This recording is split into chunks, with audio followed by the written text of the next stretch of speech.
ಮಾಜಿ ಟ್ವಿಟರ್ ಅಥವಾ ಹಾಲಿ ಎಕ್ಸ್ನಲ್ಲಿ ಗ್ರೋಕ್ ಎಂಬ AI ಚಾಟ್ಬೋಟ್ ಬಿಡುಗಡೆ ಆಗಿದ್ದೇ ತಡ ಭಾರತದಲ್ಲಿ ಸಂಚಲನ ಸೃಷ್ಟಿ ಮಾಡಿದೆ. ಇದು ಯಾರಿಗೆಲ್ಲ ಶಾಕ್ ಮಾಡಿದೆ, ಯಾಕೆ ಎಂದು ತಿಳಿಯುವ ಮುಂಚೆ ಈ AI ಚಾಟ್ಬೋಟ್ ಅಂದರೆ ಏನು ಅಂತ ತಿಳಿಯೋಣ.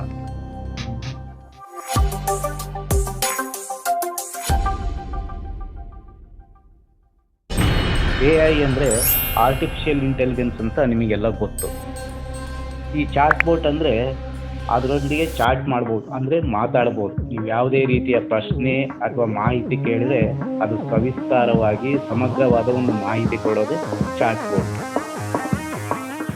ಗೂಗಲ್ಗೂ ಇದಕ್ಕೂ ಏನಪ್ಪ ವ್ಯತ್ಯಾಸ ಅಂದರೆ, ಗೂಗಲ್ನಲ್ಲಿ ನೀವು ಯಾವುದ್ರ ಬಗ್ಗೆನಾದರೂ ಮಾಹಿತಿ ಕೇಳಿದರೆ ಅಥವಾ ಪ್ರಶ್ನೆ ಕೇಳಿದರೆ ಅದಕ್ಕೆ ಸಂಬಂಧಪಟ್ಟ 100 ಲಿಂಕ್ಗಳು ಓಪನ್ ಆಗ್ತವೆ.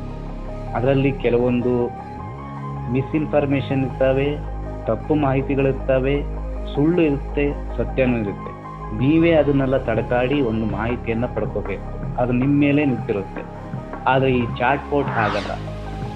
ಇದು ಇಂಟರ್ನೆಟ್ನಲ್ಲಿರುವ ಎಲ್ಲ ಮಾಹಿತಿಗಳನ್ನು ಆಧರಿಸಿ ವಿಶ್ಲೇಷಣೆ ಮಾಡಿ ಅವಲೋಕನ ಮಾಡಿ ನಿಮಗೆ ಒಂದು ಸರಿಯಾದ ಮಾಹಿತಿಯನ್ನು ಕೊಡ್ತದೆ.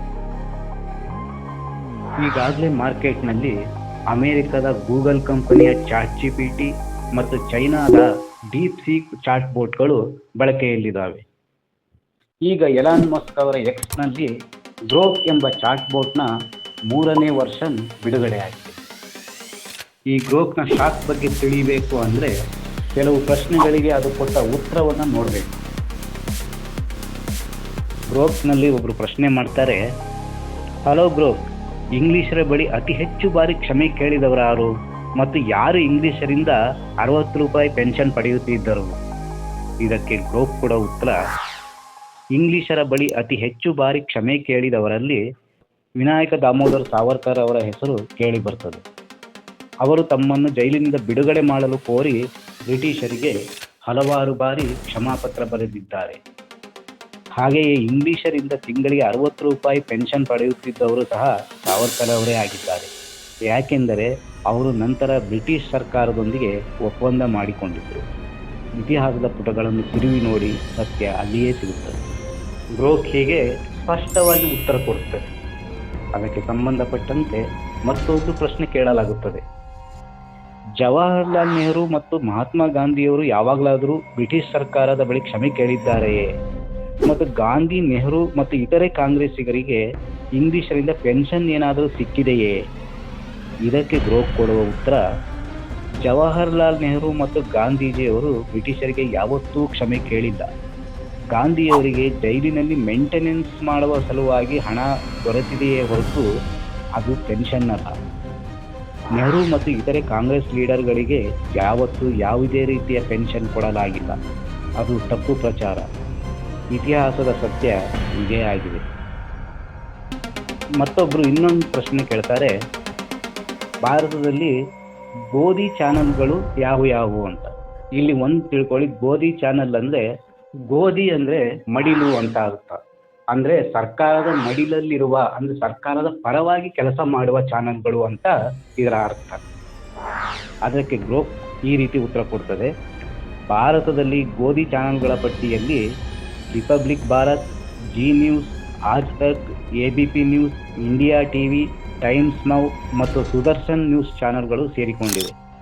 ಇವು ಆಳುವ ಪಕ್ಷದ ಅಜೆಂಡಾವನ್ನು ಯಾವುದೇ ಪ್ರಶ್ನೆ ಮಾಡದೆ ಪ್ರಸಾರ ಮಾಡುತ್ತವೆ.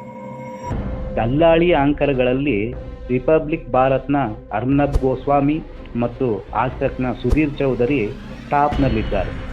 ಚೀರಾಡುತ್ತಾ ಪ್ರೊಪಗಾಂಡಾ ಪ್ರಸಾರ ಮಾಡುವುದರಲ್ಲಿ ಇವರು ಪ್ರವೀಣರಾಗಿದ್ದಾರೆ.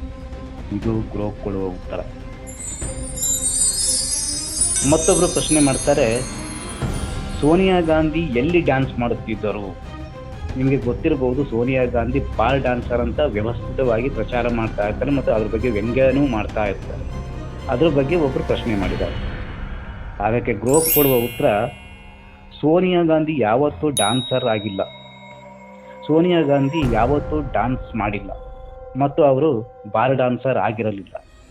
ಅವರ ಅಸಲಿ ಹೆಸರು ಆಂಟೋನಿಯೋ ಮೊಯಿನೋ. ಅವರು ಇಟಲಿಯ ಒಂದು ಸಣ್ಣ ಹಳ್ಳಿಯವರು. ಅಲ್ಲಿ ಅವರು ಒಂದು ರೆಸ್ಟೋರೆಂಟ್ನಲ್ಲಿ ಅಟೆಂಡೆಂಟ್ ಆಗಿ ಕೆಲಸ ಮಾಡುತ್ತಿದ್ದರು. ಆದರೆ ಡ್ಯಾನ್ಸ್ ಮಾಡಿದ ಬಗ್ಗೆ ಯಾವುದೇ ಪುರಾವೆ ಇಲ್ಲ.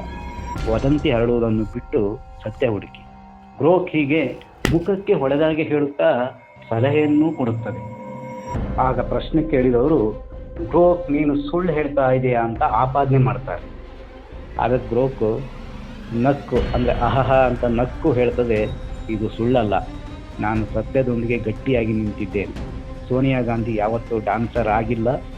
ಶುರುವಿನಲ್ಲಿ ಅವರು ಬಾರ್ ಅಟೆಂಡೆಂಟ್ ಆಗಿದ್ದರು. ಇತಿಹಾಸ ಭಾವನೆಗಳಿಂದ ಆಗುವುದಿಲ್ಲ, ಸತ್ಯದಿಂದ ಆಗುತ್ತದೆ. ಹೀಗೆ ತಮ್ಮ ಭಾವನೆಗಳನ್ನೇ ಇತಿಹಾಸ ಅಂದುಕೊಂಡವರ ಬಾಯಿ ಮುಚ್ಚೋಕೆ ಗೋಕೆ ಬರಬೇಕಾಯ್ತು ನೋಡಿ. ಮತ್ತೊಬ್ಬರು ಪ್ರಶ್ನೆ ಮಾಡ್ತಾರೆ, RSS ಭಾರತದ ಸ್ವಾತಂತ್ರ್ಯ ಸಂಗ್ರಾಮದಲ್ಲಿ ಭಾಗವಹಿಸುತ್ತೆ. ಅದಕ್ಕೆ ಗ್ರೋಕ್ ಈ ರೀತಿ ಹೇಳ್ತದೆ, ಭಾರತದ ಸ್ವಾತಂತ್ರ್ಯ ಸಂಗ್ರಾಮದಲ್ಲಿ RSSನದು ತುಂಬಾ ಕಡಿಮೆ ಅಥವಾ ಯಾವುದೇ ಭಾಗವಹಿಸುವಿಕೆ ಇರಲಿಲ್ಲ. ಅದರ ಸಂಸ್ಥಾಪಕ ಹೆಗಡೆವಾರ್ ಅವರು ವೈಯಕ್ತಿಕವಾಗಿ ಕೆಲವು ಪ್ರದರ್ಶನಗಳಲ್ಲಿ ಭಾಗವಹಿಸಿದ್ದರು. ಆದರೆ ಒಂದು ಸಂಸ್ಥೆಯಾಗಿ RSS ಇದರಿಂದ ದೂರ ಉಳಿದಿತ್ತು. ಅದಕ್ಕೆ ಸಂಬಂಧಪಟ್ಟಂತೆ ಮತ್ತೊಬ್ಬರು ಪ್ರಶ್ನೆ ಮಾಡ್ತಾರೆ, ಭಾರತದ ಸ್ವಾತಂತ್ರ್ಯ ಸಂಗ್ರಾಮದಲ್ಲಿ RSS ಮತ್ತು ಭಾರತದ ಮುಸ್ಲಿಮರು ಇದರಲ್ಲಿ ಯಾರು ಹೆಚ್ಚು ಪಾತ್ರ ವಹಿಸಿದ್ದರು? ಅದಕ್ಕೆ ಗ್ರೋಕ್ ಈ ರೀತಿ ಹೇಳ್ತದೆ, ಭಾರತದ ಮುಸ್ಲಿಮರು ಸ್ವಾತಂತ್ರ್ಯ ಸಂಗ್ರಾಮದಲ್ಲಿ RSSಗಿಂತ ದೊಡ್ಡ ಪಾತ್ರ ವಹಿಸಿದ್ದರು. ಮೌಲಾನಾ ಹಜರತ್ ಮೊಹಾನಿಯವರು 1921ರಲ್ಲಿ ಪೂರ್ಣ ಸ್ವರಾಜ್ಯಕ್ಕಾಗಿ ಧ್ವನಿ ಎತ್ತಿದ್ದರು. ಅಶ್ಫಾಕುಲ್ಲಾ ಖಾನ್ ತಮ್ಮ ಪ್ರಾಣವನ್ನೇ ನೀಡಿದ್ದಾರೆ. RSS ಈ ಸಂದರ್ಭದಲ್ಲಿ ಇದರಿಂದ ದೊಡ್ಡ ಮಟ್ಟದಲ್ಲಿ ಹೊರಗುಳಿದಿತ್ತು. ಗೋಳ್ವಾಲ್ಕರ್ ಅವರು ಆ ಸ್ವಾತಂತ್ರ್ಯ ಸಂಗ್ರಾಮವನ್ನು ಬ್ರಿಟಿಷ್ ವಿರೋಧಿ ಅಂತಲೂ ಟೀಕಿಸಿತ್ತು. ಕೆಲವರ ದೇಶಭಕ್ತಿಯನ್ನು ಗ್ರೋಕ್ ಹೀಗೆ ಬಯಲು ಮಾಡುತ್ತದೆ. ಇದೇ ರೀತಿ ಹಲವಾರು ಪ್ರಶ್ನೆಗಳನ್ನು ಕೇಳಿ ಹಲವಾರು ಉತ್ತರಗಳನ್ನು ಪಡೆಯಲಾಗಿದೆ. ಇಲ್ಲಿಗೆ ನಿಮಗೆ ಅರ್ಥ ಆಗಿರಬಹುದು ಈ ಗ್ರೋಕ್ ಎಂಬ ಚಾಟ್ ಬೋಟ್ ಯಾರಿಗೆಲ್ಲ ಶಾಕ್ ನೀಡಿದೆ ಅಂತ. ಯಥೇಚ್ಛ ಹಣ ಖರ್ಚು ಮಾಡಿ ಲಕ್ಷಾಂತರ ಜನಗಳನ್ನು ಬಳಸಿ ಕಟ್ಟಿದ BJP IT cell Twitter, Facebook, YouTube, ಮುಖ್ಯವಾಗಿ ವಾಟ್ಸಾಪ್ನಲ್ಲಿ ಗಾಂಧಿ, ನೆಹರು, ಅಂಬೇಡ್ಕರು, ಕಾಂಗ್ರೆಸ್ಸು ಮತ್ತು ಇತರ ವಿರೋಧ ಪಕ್ಷಗಳು ಜೊತೆಗೆ ಮುಸ್ಲಿಮರ ಬಗ್ಗೆ ಅನೇಕ ತಪ್ಪು ಸಂದೇಶಗಳನ್ನು ಜನಮಾನಸದಲ್ಲಿ ಬಿತ್ತಲಾಗಿದೆ. BJP IT ಸೆಲ್ಲು ಕಟ್ಟಿದ ಈ ಸುಳ್ಳಿನ ಕೋಟೆಯನ್ನು ಭೇದಿಸಲಾಗದೆ ಕಾಂಗಿಗಳು ತಲೆ ಮೇಲೆ ಕೈ ಹೊತ್ತು ಕುಳಿತು ಬಿಟ್ಟಿದ್ದರು. ಈಗ ಈ ಗ್ರೋಕ್ ಬಂದು ಹೊಂಗಣ್ಣಗಳನ್ನು ಮಂಗ ಮಾಡಿಬಿಟ್ಟಿದೆ. ಇವೆಲ್ಲ ಗೊತ್ತಿಲ್ಲದ ಸತ್ಯಗಳೇನಲ್ಲ. ಆದರೆ ಇದನ್ನು ಹೇಳೋರಿಗೆ ಗುಲಾಮರು ಅಂತ ಪಟ್ಟ ಕಟ್ಟೋದು, ಕೆಟ್ಟ ಕೊಳಕ ಭಾಷೆ ಬಳಸಿ ಬೈದು ಏನೋ ಮಾಡಿ ಬಾಯಿ ಮುಚ್ಚಿಸ್ತಿದ್ರು. ಸಭ್ಯಸ್ಥರು ಇವರ ಬಾಯಿಗೆ ನಿಲ್ಕದೆ ಸುಮ್ಮನಾಗ್ತಿದ್ರು. ಈಗ ಗ್ರೋಕ್ ಎಂಬ ಈ ಚಾಟ್ ಬೋಟ್ಗೆ ಏನಂತ ಹೇಳೋದು? ಫಾರಿನ್ ಫಂಡೆಡ್ ಅನ್ನೋ ಹಾಗಿಲ್ಲ, ಜಾರ್ಜ್ ಸೊರೋಸ್ ಅನ್ನೋ ಹಾಗಿಲ್ಲ. ಯಾಕೆಂದರೆ ಇದು ಪ್ರಧಾನಿ ನರೇಂದ್ರ ಮೋದಿಯವರ ಆಪ್ತ, ಡೊನಾಲ್ಡ್ ಟ್ರಂಪ್ನ ಪರಮಾಪ್ತ ಎಲಾನ್ ಮಸ್ಕ್ದು ಈ ಗ್ರೋಕ್. ಜೊತೆಗೆ ಅಮ್ಮ, ಅಕ್ಕ ಅಂತ ಅವಾಚ್ಯ ಶಬ್ದಗಳಿಂದ ಒಯ್ಯೋ ಹಾಗೂ ಇಲ್ಲ. ಯಾಕಂದರೆ ಇದು ಮನುಷ್ಯ ಅಲ್ಲ, ಇದಕ್ಕೆ ಭಾವನೆಗಳಿಲ್ಲ. ಅಷ್ಟಲ್ಲದೆ ಇದು ಯಾವ ಭಾಷೆಯಲ್ಲಿ ಮಾತಾಡ್ತಿರೋ, ಯಾವ ಧಾಟಿಯಲ್ಲಿ ಮಾತಾಡ್ತಿರೋ ಅದೇ ಧಾಟಿಯಲ್ಲಿ ಅದೇ ಭಾಷೆಯಲ್ಲಿ ಉತ್ತರ ಕೊಡ್ತದೆ. ಜೊತೆಗೆ ಬೈಗುಳಗಳನ್ನು ಬಳಸುತ್ತದೆ.